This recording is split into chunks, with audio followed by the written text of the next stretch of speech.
චිත්තපස්සද්දයෙන් වෙන්නේ හිත සංසුන් කරන එක. අපිට බැරිත් ඒක නේද? දැන් බලන්න අපේ හිත කොච්චරනම් වේගෙන් දුවනවද පින්වත්නි? අරමුණකට දුවනවා එනවා. දුවනවා දැන් මෙහෙම හිතමුකෝ. දැන් මොන අපේ අම්මලා ගාව හිතන්න අවුරුදු 4ක 5ක ඉන්නවා පුදුම දඟ ළමයෙක්.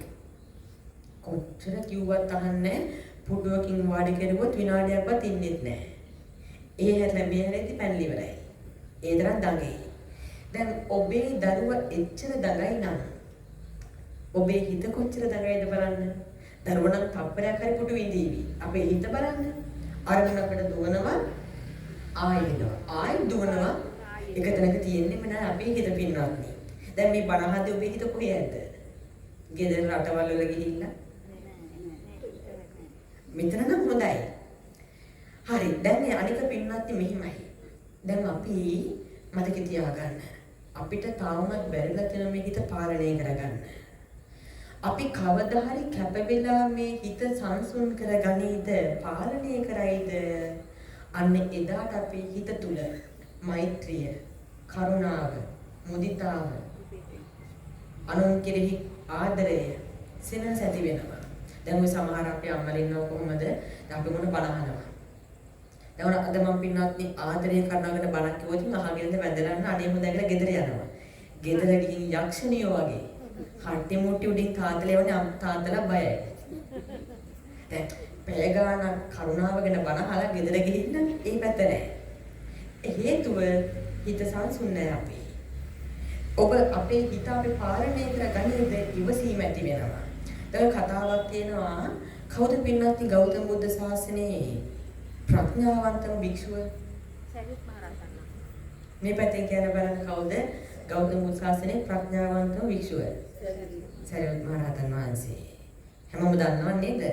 දන්නවා. එතකොට අපේ සාරිපුත්‍ර මහරහතන් වහන්සේ ගාව පුදුම ගුණ තියෙනවා. මතක තියාගන්න ගුරු භක්තිය, ගුරු ගෞරවය එකෙම තියෙනවා. නිහතමානීකම, ඉවසීම වගේම පුදුම ප්‍රගුණය පින්නක් තියෙනවා. දැන් දවසක් වුණ ගමක මිනිස්සු කට්ටියක් කතා වුණා වට වෙලා අපේ සරියුත් උතුමන් වහන්සේගේ ඉවසීම ගැන. මේ බලාපංකෝ අපේ උතුමන් වහන්සේගේ ඉවසීමේ තරම කියලා.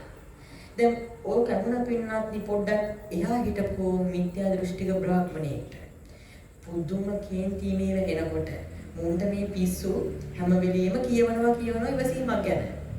තරහින් මේ කියනවා. කියලිවලා කමක් නැහැ මම බලා ගන්නකො ඉවසීම කියලා දමල ගහලා ආව ගෙදරට. තරහින් කුපුර එනවා. බැමිණියගේ වෙයි ස්වාමීන් වහන්සේ කේන්ති නෑ මේ බැමිණිය මේ කොහෙ ගියත් මිනිස්සුගේ කඩේ තියෙන මර උතුමන් වහන්සේ නම කියලා කාගේද ඉවසීමක් ගැන. මට කනක් ඇහෙන්නේ නැහැ කියනවා කොහෙ ගියත්. ඕක කියද්දිම සරියුතාර වැඩි ගෙදර ඉස්සරහ පින්නපාතේ. දැකලා අපෝටක් ඉඳපන් කිව්වා. ඔන්න බලාගනින් අද මම ඔය කියන උතුමන් වහන්සේගේ ඉවසීම මම චෙක් කරන්න. අද මම හොයාගන්නම් කියලා හිමින් පස්සෙන් ගියා. ගිහිල්ලා කැලේට ආවට පස්සේ يعني මිනිස්සු නැති වුණ ගමන් දෑක බදලා දුන්න පින්නත් කොන්දට පාරක්. ෂොට් එකේ පවයකට පාත්‍රය බිම් වැටුණා. නමුත් සරියුත් මහරහතන් වහන්සේ පිටිපස්සවත් හැරුණේ නැහැ. ගත්ත පාත්‍රේ ආයෙ වඩිනවා. ඒකට අපේ එතන හිටියන නේද? හැරිච්ච ගමන් ගන්නේ පොල්ලක්. ඒ අපේ හැටි. ඉතින් දැන් ගහනෝනේ අපේ අඩිය හැමුණත් අපිට කොච්චර තරහ යනවද? අපේ හැටියට නේද? නමුත් දැන් ගහලා පාත්‍රේ වැටිලා හැරුණේවත් නැහැ. කවුද කියලා බලන්න. දැන් මම කල්පනා කරා ඇත්ත නේනම් අර මිනිස්සු කියලා තියෙන්නේ. මෙච්චර ගහලා පුදුම ඉවසීමක් තියෙන්නේ. බය වුණා. දුවලකින් සමාව ගත්තා. ඇයිද මේ සමාව ගන්නෙ? කියනවා අනේ ස්වාමීනි මම දැන් මොහොතකට පොඩක් කලින් ගැලුවේ. මට ඒකට සමාව වෙන්න කිව්වා. සමාව දුන්නා. අවසානයේ බමුණ පැහැදිලා වඩම්මන් ගියා තමන්ගේ ගෙදරටම දානේ පූජා කරන්න. බැමිණිය ගුරු මේක මේ මොකද්ද කරන්න ගියේ? දැන් එකදින වෙනවා කියලා කල්පනා කරා. කොහමද දානේ පූජා කරා? ඔය නිමුස්සක ගමට ව්‍යාප්ත වුණා. මේක ගැහුවා කියලා හාමුදුරුවන්ට. මිනිස්සු පොළු වරන් දැන් ඔන්න ගහන්න යන බමුණට. ඔහුගේ වාසනාවට තාම උන්වහන්සේ නිවසේ. ඒ හින්දා බේරුණා. ආවා උන්වහන්සේ සමතේකට පත්‍රය යමුන්නේ නැහැ කියලා ඒක බේරුවා පින්නත් කොහොම හරි.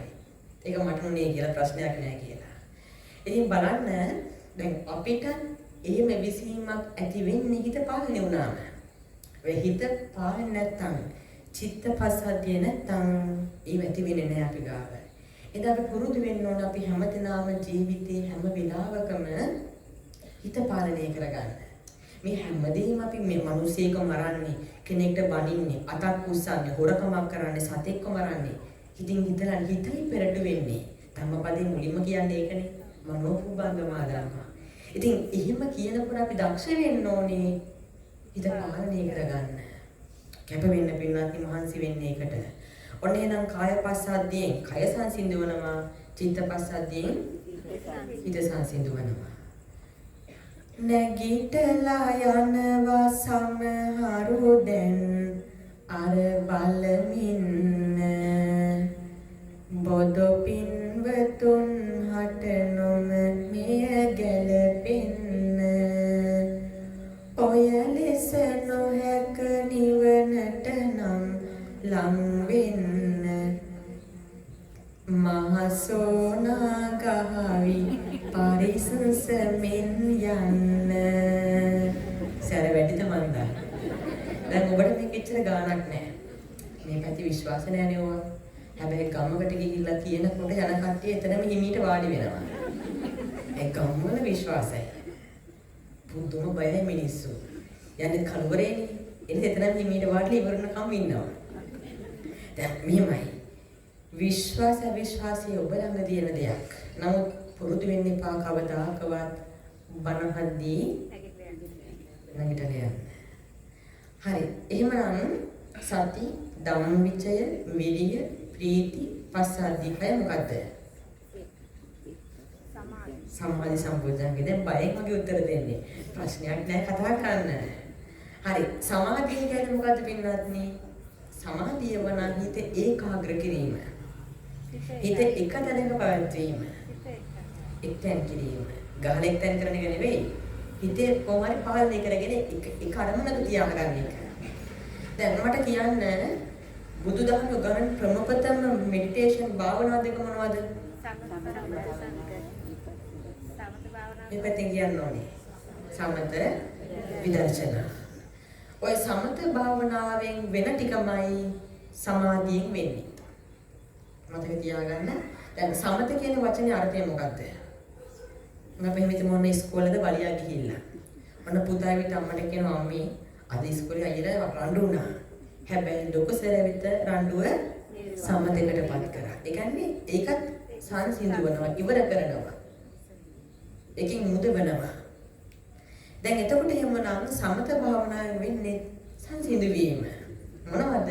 හිතේ තියෙන මහා ගැඹුරු කෙලෙස් පහක් වන පංච නීවරණ යටපත් වෙන එක. පංච නීවරණ ටික පිළිවෙලට කියන බලන්න. එක මොකද්ද? කාමච්ඡන්ද. දෙක තීන මිද්ද. ඒකත් වරද්දනවානේ. කාමච්ඡන්ද, ව්‍යාපාද, තීන මිද්ද, උද්ධච්ච කුච්ච සහ විචිකිච්ඡා. දැන් අපි හැමෝම ගාව මේ ටික තියෙනවා. දැන් කාමච්ඡන්ද කියන්නේ මොකද්ද? ආයිතින් මේව දන්නතෝ කොහෙ දුරු කරන්නද මේවා? කාමයේ කැමැත්ත. අන්න හරි. මේ ලේසි. මේව ඇත්තටම පහසුයි. ඔබ තමයි පටලගෙන ඉන්නේ. මේක අමාරුයි. අපිට තේරෙන්නේ නැහැ. හැමදේම ලේසි. මේ අපි තේරුම් ගත්ත හරියට. කාමච්ඡන්ද කියන්නේ කාමයේ කෙරෙහි ලෝලීත්වය. කැමැත්ත ආශාව. ව්‍යාපාද කියන්නේ තරහව. තීන මිද්ද කියන්නේ දැන් තියෙන වගේ සමහරුන්ට. කම්මැලිකම සහ නිදිමත බව. ඔබට පින්නත්නි ප්‍රැක්ටිකලි ක්‍රියාකාරකම් හතරක් මේ අවස්ථාවේ කියලා දෙන්නම්. මේ හතර ඕනි වෙන්නේ නිදිමත එනකොට.